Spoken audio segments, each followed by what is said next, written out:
আসসালামাইকুম। আজকে আসছি আমার দেশের বাসায়, আমার মায়ের বাসায় আসছি। তো আমার মা আগে থেকে গুলগুলোয় রাখছিল দুধের পিঠে করার জন্য। তো এই দেখুন সাতপতি তৈরি করে রাখছে। তো আমি একটু শর্টকাটেই দেখালাম।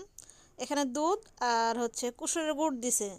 তো আমরা সবসময় খাই চিনি দিয়ে, তারপরে খেজুরের গুড় দিয়ে, কিন্তু কুসুরের গুড় দিয়ে করা হয়েছে এবার। তো পিঠাগুলো তৈরি করার জন্য আপনার হচ্ছে করে নেওয়া হচ্ছে, রসটা জাল দিয়ে নেওয়া হচ্ছে দুধ আর কুসুরের গুড় দিয়ে। তো এই দেখুন লাটছে আমার মা।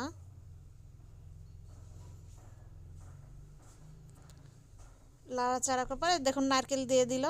নারকেল দেওয়ার পর যে করে রাখলাম, এই সাতপতিগুলো করে রাখা হয়েছিল, সেই সাতপতিগুলো এখন এই রসের ভিতরে দিয়ে দিব। আমিও দিচ্ছি, আমার মাও দিচ্ছে।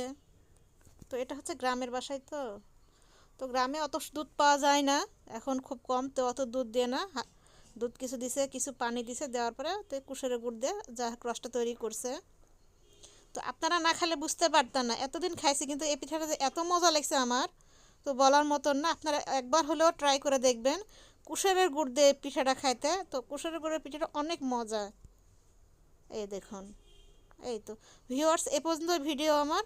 আসসালামু আলাইকুম।